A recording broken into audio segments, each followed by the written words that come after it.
আজ ৫ ফেব্রুয়ারি রাত ৮টার দিকে সরকারি চাকুরিজীবীদের জন্য অর্থ উপদেষ্টার পক্ষ থেকে একটি অত্যন্ত গুরুত্বপূর্ণ এবং নীতি নির্ধারণী সংবাদ পাওয়া গেছে, যা একই সাথে কিছুটা স্বস্তির এবং কিছুটা অস্বস্তির বার্তা বহন করছে। প্রিয় সরকারি চাকুরিজীবী ভাই ও বোনেরা, আজকের সকালের আপডেট নিউজে আপনাদের স্বাগতম। যারা আমাদের চ্যানেলে নতুন তারা এক্ষুনি চ্যানেলটি সাবস্ক্রাইব করুন, আর হ্যাঁ, অবশ্যই কমেন্ট করে জানাবেন আপনারা কে কোন জেলা থেকে আমাদের ভিডিওটি দেখছেন। তবে চলুন কথা না বাড়িয়ে আজকের সর্বশেষ সংবাদটি জেনে নিন। সরকারি চাকুরিজীবীরা যারা দীর্ঘদিন ধরে নবম পে স্কেলের জন্য রাজপথে আন্দোলন করছেন এবং সরকারের মুখের দিকে তাকিয়ে আছেন, তাদের জন্য এই সংবাদটি অত্যন্ত তাৎপর্যপূর্ণ। অর্থ উপদেষ্টা ড সালেহউদ্দিন আহমেদ আজ স্পষ্টভাবে জানিয়েছেন যে আগামী নির্বাচনের আগেই পে স্কেল নিয়ে একটি বড় ধরনের ফয়সালা হতে যাচ্ছে, তবে সেটি বাস্তবায়নের ধরন নিয়ে ধোঁয়াশা এখনও পুরোপুরি কাটেনি। অর্থ উপদেষ্টা জানিয়েছেন যে অন্তর্বর্তীকালীন সরকার পরবর্তী নির্বাচিত সরকারের জন্য একটি অত্যন্ত স্থিতিশীল এবং স্বস্তিদায়ক অর্থনৈতিক কাঠামো রেখে যাচ্ছে। গত ৫ই অগস্টের পর থেকে বিগত ১.৫ বছরে ভঙ্গুর অর্থনীতিকে তারা মেরামত করেছেন এবং একটি শক্ত ভিত্তির ওপর দাঁড় করিয়েছেন। তিনি দাবি করেন যে স্বৈরাচারী শাসনামলে অর্থনীতির যে বেহাল দশা ছিল, সেখান থেকে দেশকে উত্তরণের পথে নিয়ে আসা হয়েছে। পে স্কেল নিয়ে সবচেয়ে বড় যে ব্রেকিং নিউজটি তিনি দিয়েছেন তা হল নবম পে স্কেল বাস্তবায়নের জন্য প্রয়োজনীয় অর্থের যোগান বা বরাদ্দ এই সরকার নিশ্চিত করে দিয়ে যাচ্ছে। তিনি স্পষ্টভাবে উল্লেখ করেছেন যে পরবর্তী নির্বাচিত সরকার চাইলেও এই সিদ্ধান্ত পরিবর্তন করতে পারবে না বা পে স্কেল বাতিল করতে পারবে না। কারণ হিসেবে তিনি জানান যে পে স্কেলের জন্য আনুমানিক ৮০,০০০ থেকে ১ লক্ষ কোটি টাকার প্রয়োজন হতে পারে বলে ধারণা করা হচ্ছিল, কিন্তু সরকার ইতিমধ্যেই উন্নয়ন বাজেট থেকে কাটছাঁট করে এবং অনুন্নয়ন খাতের অব্যবহৃত অর্থ সমন্বয় করে প্রায় ২২,০০০ কোটি টাকার একটি বিশেষ তহবিল বা বরাদ্দ নিশ্চিত করেছে, যা শুধুমাত্র সরকারি চাকুরিজীবীদের বেতন ভাতা বৃদ্ধির জন্যই রাখা হয়েছে। আমরা যারা আশা করছিলাম যে এই ২২,০০০ কোটি টাকা দিয়ে হয়তো অন্তর্বর্তীকালীন সরকার তাদের মেয়াদেই আংশিকভাবে হলেও নবম পে স্কেলটি বাস্তবায়ন করে দিয়ে যাবে, তাদের জন্য অর্থ উপদেষ্টার পরবর্তী বক্তব্যটি কিছুটা হতাশার সৃষ্টি করতে পারে। অর্থ উপদেষ্টা তার বক্তব্যে ইঙ্গিত দিয়েছেন যে পে স্কেলের পুরো বাস্তবায়ন প্রক্রিয়াটি সম্পন্ন করতে কিছুটা সময় লাগতে পারে এবং সম্ভবত পরবর্তী নির্বাচিত সরকার এসে এই ২২,০০০ কোটি টাকার বরাদ্দ ব্যবহার করে আংশিকভাবে বা ধাপে ধাপে নবম পে স্কেলটি বাস্তবায়ন করবে। এর আগে সরকারের জ্বালানি উপদেষ্টা যখন মন্তব্য করেছিলেন যে পরবর্তী সরকার চাইলে পে কমিশনের রিপোর্ট গ্রহণ করতে পারে, আবার নাও করতে পারে বা পে স্কেল নাও দিতে পারে, তখন সরকারি চাকুরিজীবীদের হৃদয়ে রক্তক্ষরণ হয়েছিল এবং চরম আতঙ্কের সৃষ্টি হয়েছিল। কিন্তু আজ অর্থ উপদেষ্টা সেই শঙ্কা দূর করে নিশ্চিত করেছেন যে পরবর্তী সরকারের হাতে পে স্কেল বাতিল করার কোনো সুযোগ বা এখতিয়ার থাকবে না, কারণ এর জন্য বাজেট বরাদ্দ ইতিমধ্যেই পাশ করা বা নিশ্চিত করা হয়ে গেছে। অর্থাৎ পে স্কেল হবেই, তবে সময়ের ব্যবধানটা এখানে একটি ফ্যাক্টর হয়ে দাঁড়িয়েছে।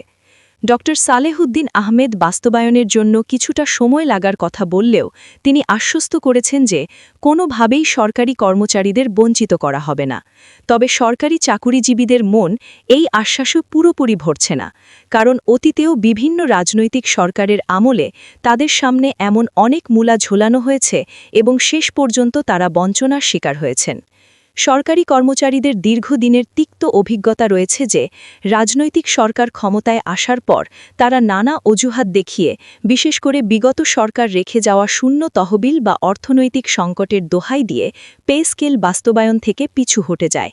তখন কর্মচারীদের পক্ষে আর ঐক্যবদ্ধভাবে আন্দোলন করা সম্ভব হয় না, কারণ রাজনৈতিক সরকারের সময় ভিন্ন মতের ওপর দমনপীড়ন বা বদলি আতঙ্কের কারণে সবাই এক হতে পারে না।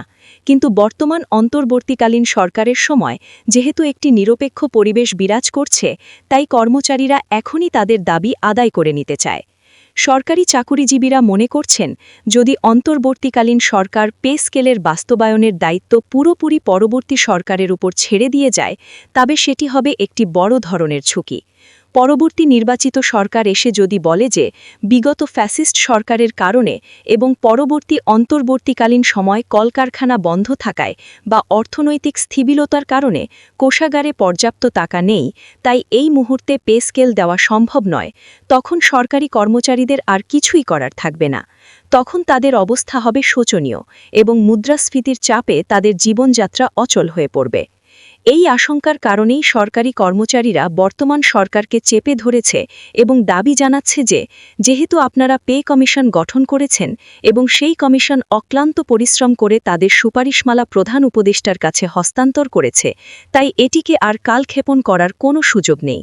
এই রিপোর্টটিকে যদি এখন বাস্তবায়ন না করে ফেলে রাখা হয়, তবে পরবর্তী রাজনৈতিক সরকার এসে এটিকে অবাঞ্ছিত ঘোষণা করতে পারে বা বলতে পারে যে এটি তাদের ম্যান্ডেট নয়। তখন সরকারি চাকুরিজীবীদের মাথায় আকাশ ভেঙে পড়বে। তাই তারা কোনো ঝুঁকি নিতে চায় না। এই কারণেই তারা কঠোর আন্দোলনের ডাক দিয়েছে। গত ৩ ফেব্রুয়ারি পর্যন্ত তারা পরিস্থিতি পর্যবেক্ষণ করেছে। আগামীকাল ৪ ফেব্রুয়ারি সরকারি ছুটি থাকায় কোনো কর্মসূচি নেই, কিন্তু আগামী ৫ ফেব্রুয়ারি তারা আবার রাজপথে নামছে। সেদিন সকাল ৯টা থেকে দুপুর ১টা পর্যন্ত সারা দেশে সকল সরকারি দপ্তরে অবস্থান কর্মসূচি এবং কর্মবিরতি পালন করা হবে। এরই মধ্যে আন্দোলনকারীরা আলটিমেটাম দিয়েছে যে যদি ৫ ফেব্রুয়ারির মধ্যে সরকারের টনক না নড়ে এবং গ্যাজেট প্রকাশের সুনির্দিষ্ট ঘোষণা না আসে, তবে আগামী ৬ ফেব্রুয়ারি এক নজিরবিন্দু কর্মসূচির ডাক দেওয়া হয়েছে। সেটি হল প্রধান উপদেষ্টার বাসভবন যমুনা ঘেরাও এবং ভুখা মিছিল। এই কর্মসূচিতে লক্ষ লক্ষ সরকারি কর্মচারী ঢাকায় সমবেত হবেন এবং তাদের পেটের ক্ষুধার কথা জানাবেন। তবে কর্মচারীরা বারবার বলছে তারা হার্ড লাইনে যেতে চায় না বা বিশৃঙ্খলা সৃষ্টি করতে চায় না। তারা সরকারকে সম্মান করে এবং সরকারের কাছে তাদের প্রত্যাশা অনেক বেশি। তারা ঘোষণা দিয়েছে যে সরকার যদি ৬ তারিখের আগেই অর্থাৎ এই এক সপ্তাহের মধ্যে নবম পে স্কেলের গ্যাজেট প্রকাশ করে দেয়, তাহলে ৬ ফেব্রুয়ারির সেই ঘেরাও কর্মসূচিটি একটি বিশাল আনন্দ মিছিলে পরিণত হবে। সেদিন সারা দেশের কর্মচারীরা অন্তর্বর্তীকালীন সরকারকে ধন্যবাদ জানাবে এবং তাদের কৃতজ্ঞতা প্রকাশ করবে। কিন্তু যদি সরকার কালক্ষেপণ করে এবং বাস্তবায়নের দায় এড়িয়ে যায়, তবে পরিস্থিতি নিয়ন্ত্রণের বাইরে চলে যেতে পারে। তাই এখন বল পুরোপুরি সরকারের কোর্টে।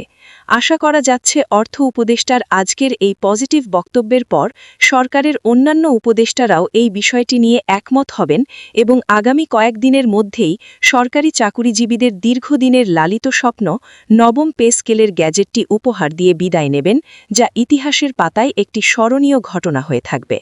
ভিডিওটি খুবই জরুরি, তাই দয়া করে সবার সাথে ভিডিওটি শেয়ার করতে ভুলবেন না। আর নতুন ভিডিও আপডেট পেতে এক্ষুনি চ্যানেলটি সাবস্ক্রাইব করুন।